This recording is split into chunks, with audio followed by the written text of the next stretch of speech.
বিলাতে একবার British museum দেখতে গেলাম। গাইড ছিল একটা খ্রিস্টান মেয়ে, অক্সফোর্ড ইউনিভার্সিটির ডিগ্রি ক্লাসের ছাত্রী।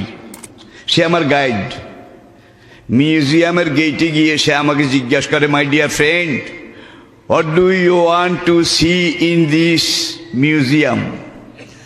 আমি বললাম, my dear Sheena, I wish to see the holy and original scripture of Moses, Jishu, Daud and so.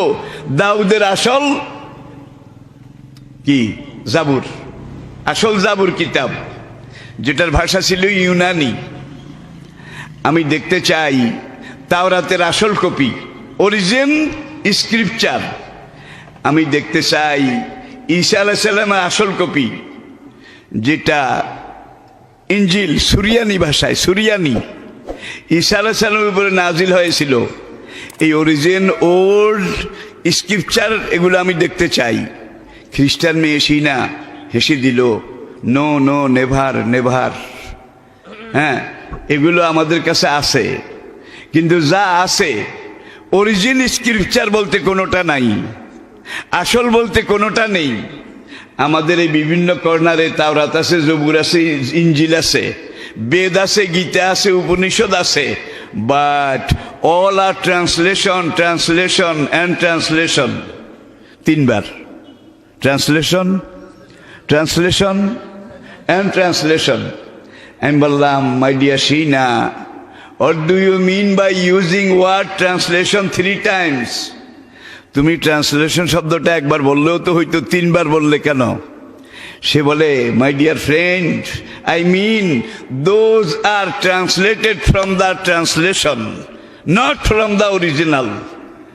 আমাদের এখানে বেদ, গীতা, উপনিষদ আছে, তাওরাত, জবুর, ইনজিলও আছে। যেগুলো আছে এগুলো অনুবাদ, তার অনুবাদ, অনুবাদের অনুবাদ, নকল, তার নকল, তৈশ্য নকল। আসল বলতে দুনিয়ার কোথাও যদি থাকতো, আগে আমাদের এখানে থাকতো। যে ব্রিটিশ জাতি পুরা দুনিয়াতে রাজত্ব করেছে, সেই আমাদের ছোট্টকালে বাংলাদেশের মহিলাদের ওই চুলা থেকে পাতিল নেওয়ার ছিঁড়াতে না আছে, না আছে? পাতিল ধরার ওই যে সুপারি গাছের খোল, চিনেছেন কিনা? আর পাতিল রাখার গোল বিড়া, মিশরের পিঠা বানাবার বেলুন। ব্রিটিশ মিউজিয়ামে নাই, অতীতের এমন কোনো কিছু নাই, সব সেখানে আছে। সিনা আমাকে বলে, দুনিয়ার কোথাও যদি পাওয়া যেত তাহলে আমাদের এখানেই সর্বপ্রথম পাওয়া যেত। তাওরাত, জবুর, ইনজিল এগুলো আছে, কিন্তু ধ্বংসাবশেষ, ভগ্নাবশেষ। কোনো কিছুতে ভেজাল দিতে হলে, 2 নম্বর করতে হলে আসল বলতে একটু লাগে। তো আসলের মধ্যে তো আপনি ভেজাল দিবেন, কিন্তু যেটা নিজেই ভেজাল সেখানে আপনি ভেজালটা দিবেন কিভাবে? ভেজালের ভেজাল, তার ভেজাল, তৈশ্য ভেজাল, ঠিক কিনা বলেন? আমি বললাম, my dear Sheena, is here any hold and origin scripture of the Quran? তোমাদের এখানে কি কোরআনের প্রাচীনতম কপি আছে? সে বলে, ইয়া ইয়া ইয়া। ওরা ইয়েসকে বলে ইয়া। হ্যাঁ আছে, আছে, কাম উইথ মি। সে আমাকে 3টা আন্ডারগ্রাউন্ড পার করে একটা স্ট্রং রুমে নিয়ে গেল। গিয়ে তারপরে একটা টেবিল, এটা চেয়ে একটু বড়, সবুজ মখমলের চাদরের উপরে একজিল কোরআন শরীফ সেখানে রাখা। চারদিকে যেই গ্লাস, কাঁচ, এই গ্লাসগুলো অ্যান্টি ম্যাগনেটিক, বুলেট প্রুফ। কামানের গোলা মারলেও এই গ্লাস ভাঙ্গা যাবে না। আমি বললাম, এইটাকে এত দামি কাঁচ দিয়ে তোমরা কেন প্যাকেট করেছ? সে আমাকে যেটা বলল সেটা অর্থ হলো, এটা মূল্যবান নয়, মহামূল্যবান, মহামূল্যবান, যার জন্য এটাকে ব্রিটিশ সরকার এইভাবে হেফাজত করেছে। সেই ব্রিটিশ মিউজিয়ামে একটা কপি আছে, তাশকন্দ মিউজিয়ামে আরেকটা কপি আছে, মস্কো মিউজিয়ামে আরেকটা কপি আছে, তুরস্কের রাজধানী ইস্তাম্বুল তোপকাপি মিউজিয়ামে আরেকটা কপি আছে, আর মদিনা শরীফ মহাফেজখানায় আরেকটা কপি আছে। বর্তমান দুনিয়াতে 6টা কবি এখনো আছে, যেগুলো সাইয়েদনা ওসমান রাদিয়াল্লাহু তাআলা আনহু, তিনি উম্মুল মুমিনিন হযরত হাফসা রাদিয়াল্লাহু তাআলা আনহা, তার কাছ থেকে নিয়ে কপিরাইট হুজুরের জীবনের শেষ হবে কদরে জিবরাইল এসে বলেছে, ইয়া রাসূলুল্লাহ, আপনার কাতেবদেরকে ডাকেন, যারা গত 23 বছর কোরআন লিখেছে তাদেরকে ডাকেন, তাদের কপিগুলা নিয়ে আসতে বলেন। 90 জন কাতেব ছিল, কোরআন লিখক, ওহী লিখক, কাতেবে ওহী। তারা আসলেন তাদের স্ক্রিপচার্সগুলো নিয়ে। জিবরাইল বলেন, ইয়া রাসূলুল্লাহ, গত 23 বছর কোরআন তো প্রসঙ্গক্রমে প্রয়োজন মতো ধাপে ধাপে নাজিল হয়েছে, এটার কোনো সূচিবিন্যাস হয়নি। আজকে আল্লাহ আমাকে বলেছেন লহে মাহফুজে যেইভাবে লেখা আছে, আমি লহে মাহফুজের তখতি দেখে দেখে তেলাওয়াত করব। আর আপনি আপনার লেখকদেরকে বলেন আমি যেভাবে তেলাওয়াত করব, তারা এইভাবে এটাকে পরম্পরা সূচিপত্র হিসাবে সাজাবে। সে দেওয়ালে একটা সুইচ টিপ দিল, ওই গ্লাসের উপরে গ্রিন রঙের লেখা জ্বলে উঠল, the holy and old scripture of the Quran written by the caliph Osman রাদিয়াল্লাহু তাআলা আনহু। তিনি 22টা কপি করেছিলেন। কয়টা? তখন মুসলিম বিশ্বে 22টা প্রদেশ ছিল। 22 জন গভর্নরের কাছে 22টা কপি পাঠিয়ে দিয়েছিলেন যে এইবার এটাকে কপি করে করে জনগণের কাছে, সাধারণের কাছে তোমরা বিলি বন্টন করো। এই যে মোগল আমলেও তো বাদশাহ আওরঙ্গজেব সরকারি ভাতা নিতেন না, হাত দিয়ে টুপি সেলাই করতেন, আর কোরআন শরীফের কপি দেখে দেখে নকল করে এগুলো বাজারে বিক্রি করে সংসার চালাইতেন। যাকে বলা হয় ইতিহাসের দরবেশ বাদশাহ আওরঙ্গজেব। ইতিহাস দেখুন। এখন কাতেবারা সাজালো, জিবরাইল শুরু করলেন বিসমিল্লাহির রহমানির রহিম, প্রথম আয়াত। শুধু সিলমোহর নয়, এটা কোরআনের প্রথম আয়াত। এইবার জিবরাইল লোহে মাহফুজ দেখে পড়ে, আর লেখকরা পরম্পর সূচিপত্র সূচিবিন্যাস করে। এইভাবে বিসমিল্লাহির রহমানির রহিম দিয়ে শুরু, মিনাল জিন্নাতে। বিসমিল্লাহর প্রথম অক্ষর বা নাকি কোরআনের প্রথম অক্ষর, আর মিনাল জিন্নাতে ওয়ান নাস শেষ অক্ষর সিন। এই বা এবং সিন এই দুইটা মিলান, বাস কাফি, অনেক সেরেছে, যথেষ্ট হয়ে গেছে, এনাফ, আর দরকার নেই। বা আর সিনের মাঝখানে আপনার আমার আমাদের 1500 বছর আগের, 1000 বছর আগের, 500 বছর আগের, আজকের পরেও দুনিয়ার মেয়াদ মুদ্দ যতদিন আছে, মানুষের জীবনের প্রয়োজনে যত কিছু দরকার সব কোরআনে বলা আছে নাকি নাই? সিনার কথা, সে ওয়ালে একটা সুইচ টিপ দিল, আর এই অ্যান্টিম্যাগনেটিক গ্লাসের ভিতরে, গ্লাসের উপরে গাঢ় নীল রঙের লেখা জ্বলে উঠল, the holy and old scripture of the Quran written by the caliph Osman রাদিয়াল্লাহু তাআলা আনহু।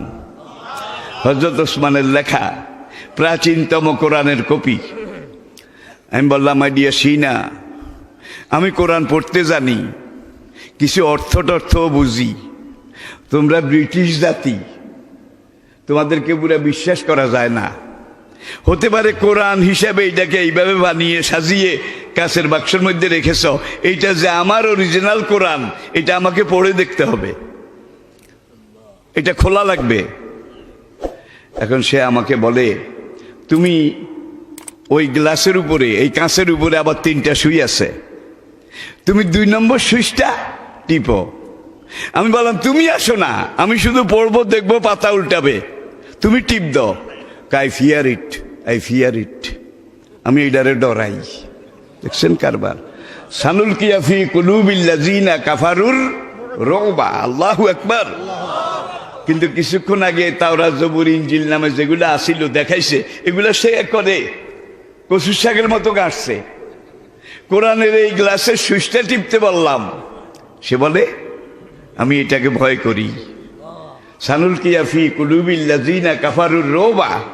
এটা হলো কোরআনের আজমত। পরে সুবহানাল্লাহ। সে আর আসলো না, ডরে। আমি 2 নম্বর সুইচ টিপলাম, খুলে গেল সূরা নূর। নুন নুন নুন অল কালামে আমা ইয়াসতুরুন। আমি পড়ি, দেখি যে লাইনের শুরুতে কালি একটু মোটা, লাইনের মাঝামাঝি এসে কালি একটু ক্ষীণ দুর্বল, আবার কালি মোটা। এতে বুঝলাম ওই দোয়াত কলম। কি দোয়াত কলম? একবারে মিহিন, আমাদের এই কাগজের চাইতে দ্বিগুণ মোটা হবে, হরিণের চামড়ার উপরে লেখা। এই যে দুনিয়ার বিভিন্ন জায়গায় 6টা কপি আছে, সেই কপির সাথে আপনার ঘরের এই কপির মিল আছে কিনা? জোরে বলেন। তাওরাতের যুগে তাওরাতের কোন হাফেজ সাহেব ছিল? জবুরের যুগে জাবুরের কোন হাফেজ সাহেব ছিল? ইঞ্জিলের যুগে ইঞ্জিলের কোন হাফেজ সাহেব ছিল? অলেশ মেল বি মউদ মউদ শোনেম অতহিব্রেথি বি মেউদ শোনেম গাই গাদল। তাওরাতের হিব্রু ভাষা বলেছি, তাওরাতের। বা এগুলো মুখস্থ করার জিনিস। কার বাবার ক্ষমতা আছে এগুলা মুখস্থ করলে আবার মনে রাখবে? বেদ গীতার দিকে তাকান। জবা কুসুমা শঙ্কা সমকাশ্য পিয়ং না সং ও সামুন্ডে জয় জয় সম্বয় সম্বয় সর্বসত্তা নামং সাহা। এগুলা কি মুখস্থ করার জিনিস? তাইলে বেদের কোন হাফেজ সাহেব? প্রাচীন যুগে সত্য যুগে একজন হাফেজ ছিল বেদের, গীতার, রামায়ণের, মহাভারতের। তাওরাতের যুগেও তাওরাতের একজন হাফেজ ছিল না, জাবুরের যুগেও ছিল না, ইঞ্জিলের যুগেও ছিল না। যদি একজন থাকতো সেটাও অন্তত এনসাইক্লোপিডিয়া লেখা থাকতো। ঠিক কিনা বলেন?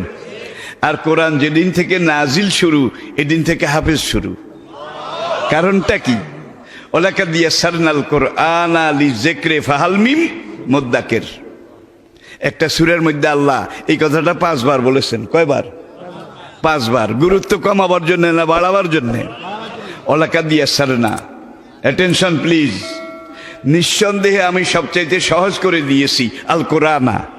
কি? এই কোরআন লিযিকরি। যারা পড়তে চায় তাদের জন্য পড়া সহজ, যারা একবার পড়ার পরে মনে রাখতে চায় তাদের জন্য মনে রাখা সহজ, যারা পড়ার পরে বুঝতে চায় তাদের জন্য কোরআন বুঝা সবচাইতে সহজ। ইয়াসসারনা, এটার উপরে সবগুলো আত্ম। কিন্তু যারা এই কোরআন একবার মুখস্থ করে মরণ পর্যন্ত স্মরণ রাখতে চায় তাদের জন্য এই কোরআন স্মরণ রাখা আমি আল্লাহ সবচাইতে সহজ করে দিয়েছি। বিদায় হজে আরাফাত ময়দানের দক্ষিণ পূর্ব কোণে নবীজি যখন বিদায় হজের ঐতিহাসিক ভাষণ দিচ্ছিলেন, আহমদের বর্ণনা অনুযায়ী সেখানে 1,24,000 সাহাবা ছিলেন, সবাই হাফেজে কোরআন ছিলেন। বালাজুরির রাওয়ায়াত অনুযায়ী সেখানে সাহাবার উপস্থিতি 1,40,000, তারা সবাই হাফেজে কোরআন ছিলেন। আর ওআইসির হিসাব অনুযায়ী বর্তমান পৃথিবীতে 4,34,00,000 আন্তর্জাতিক মানের হাফেজে কোরআন জীবিত আছে। আই রিপিট, আবার বলছি, বর্তমান বিশ্বে 4,34,00,000 আন্তর্জাতিক মানের হাফেজে কোরআন জীবিত আছে। তাহলে এই কাগজের এইটা আপনি সাগরে ফেলে দিতে পারেন, মাটিতে দাফন করে ফেলতে পারেন, আগুনে জ্বালায় ফেলতে পারেন, যেটা রাশিয়া করেছিল, তুরস্কে কামাল আতাতুর্ক করেছিল। ঠিক কিনা বলেন? বিভিন্ন যুগে বিভিন্ন শিখুন্ডিরা করেছিল। কিন্তু কাগজের লেখা জ্বালিয়ে দেওয়া যায়, পানিতে ফেলে দেওয়া যায়, ধ্বংস করে দেওয়া যায়। এই কোরআন শুধু কাগজে লেখা নাই, যেদিন নাজিল শুরু এদিন থেকে হাফেজ শুরু। কলবের লেখা, হৃদয়ের লেখা, হৃদয়ের তন্ত্রীতে তন্ত্রীতে, হৃদয়ের গভীরতম কন্দরে কন্দরে এই কোরআন লেখা আছে কিনা বলেন? মুখস্থ আছে কিনা বলেন? এখন এইটাকে কলবে যে কোরআন লেখা আছে হাফেজ সাহেবদের, এইটাকে মুছার জন্যে যত পাথর দিয়ে ঘষা হয়, কি কাঠের লেখা ঘষে উঠানো যায়, পাথরের লেখা ঘষে উঠানো যায়, চামড়ার লেখা এগুলা ফেলে জ্বালিয়ে ফেলা যায়, কিন্তু কলবের লেখা এটা ঘুষানো যায় না, উঠানো যায় না। কেউ যদি উঠাবার চেষ্টা করে এটা উঠে না, আরো জল জল করে জ্বলে উঠে। ঠিক কিনা বলেন? ইন্না নাহানু নাযালনা যিকরা ওয়া ইন্না লাহু লাহাফিজুন, এই কোরআন আমি আল্লাহ নাজিল করেছি, আর কিয়ামত পর্যন্ত এই কোরআন হেফাজত করার দায়িত্ব আমি আল্লাহ আমার হাতে রেখেছি।